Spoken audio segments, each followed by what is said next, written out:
आपने भारत के शहरों के नामों में कभी एक अजीब सा लेकिन बहुत दिलचस्प पैटर्न नोटिस किया है? आज हम इसी पैटर्न के पीछे छिपी कहानी को समझने वाले हैं। जैसे कि कानपुर, नागपुर, जयपुर या फिर इलाहाबाद, हैदराबाद, फिरोजाबाद। इन सब नामों में कुछ तो कॉमन है ना? तो चलिए आज इसी के पीछे का इतिहास खंगालते हैं। सबसे पहले बात करते हैं पुर की। जयपुर, नागपुर, जोधपुर, रायपुर, लिस्ट बहुत लंबी है। हम सब इन नामों से अच्छी तरह वाकिफ हैं और इन सब में एक चीज कॉमन है, ये सभी पुर पर खत्म होते हैं। ये एक बहुत ही आम पैटर्न है। लेकिन ये पैटर्न सिर्फ पुर तक ही नहीं है। जरा हैदराबाद, इलाहाबाद, फिरोजाबाद जैसे नामों के बारे में सोचिए। इन सभी में आबाद कॉमन है। हम इन दोनों के मतलब तो जानेंगे ही, लेकिन रुकिए, आखिर में एक बोनस फैक्ट भी है, तो कहीं जाइएगा मत। तो ठीक है, चलिए इस पहेली को सुलझाना शुरू करते हैं। हमारा पहला शब्द है पुर, और इसकी जड़ें भाई बहुत गहरी हैं। देखिए, पुर असल में एक संस्कृत शब्द है। इसका सीधा साधा मतलब है किला या फिर कोई ऐसा शहर जो चारों तरफ से मजबूती से घिरा हो, मतलब एक फोर्टिफाइड सिटी। तो ये सिर्फ एक नाम का हिस्सा नहीं था, बल्कि ये उस जगह की ताकत, सुरक्षा और एक नई शुरुआत का सिंबल था।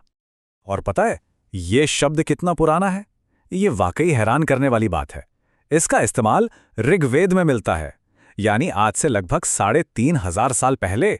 महाभारत काल के हस्तिनापुर से लेकर राजा जयसिंह के बसाए हुए जयपुर तक जितने भी शासक हुए, उन्होंने अपनी शक्ति और विरासत दिखाने के लिए पुर का इस्तेमाल किया। और कमाल देखिए, ये एक ऐसी परंपरा है जो आज तक चली आ रही है। चलिए अब इस पहेली के दूसरे हिस्से पर चलते हैं। अब बारी है आबाद की, जिसका कनेक्शन है फारसी भाषा और मुगल बादशाहों से। आबाद शब्द असल में फारसी के शब्द आब से बना है, जिसका मतलब होता है पानी।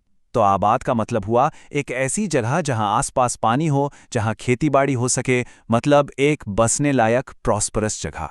इसीलिए तो देखिए, मुरादाबाद रामगंगा नदी के किनारे है और इलाहाबाद गंगा के किनारे, और दोनों के नाम में आबाद लगा है। लेकिन इसका एक और मतलब भी है, जो खास तौर पर मुगल काल में बहुत पॉपुलर हुआ।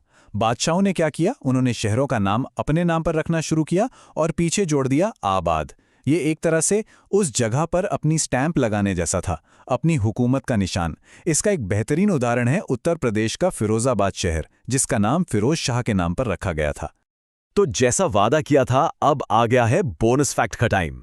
आपने कई शहरों या मोहल्लों के नाम में एक और शब्द जरूर सुना होगा, गंज। चलिए अब इसकी कहानी भी जान लेते हैं। गंज शब्द का सफर भी काफी दिलचस्प है। इसकी शुरुआत होती है इंडो ईरानी भाषाओं से, जहां इसका मतलब होता था खजाना रखने की जगह। फिर संस्कृत में इसका कनेक्शन गज यानी स्टोर हाउस से जुड़ा, और वक्त के साथ इसका मतलब पूरी तरह बदल गया और यह मंडियों या बाजार वाली जगहों के लिए इस्तेमाल होने लगा। पुराने जमाने में जहां बड़े बड़े बाजार लगते थे, उस जगह को गंज कहा जाने लगा। जैसे दिल्ली का दरियागंज, मतलब दरिया, यानी यमुना नदी के किनारे लगने वाला बाजार, या फिर लखनऊ का मशहूर हजरतगंज। यहां तक कि दिल्ली के सदर बाजार में डिप्टीगंज आज भी बर्तनों के होलसेल मार्केट के लिए फेमस है। तो हमने क्या देखा, ये सिर्फ नाम के पीछे लगे शब्द नहीं है, बल्कि ये तो इतिहास की छोटी छोटी परतें हैं जो हमें अपने शहरों की कहानी सुनाती हैं। तो आइए फटाफट रिकैप करते हैं। पुर संस्कृत से आया, जो एक किले या मजबूत शहर को दिखाता है।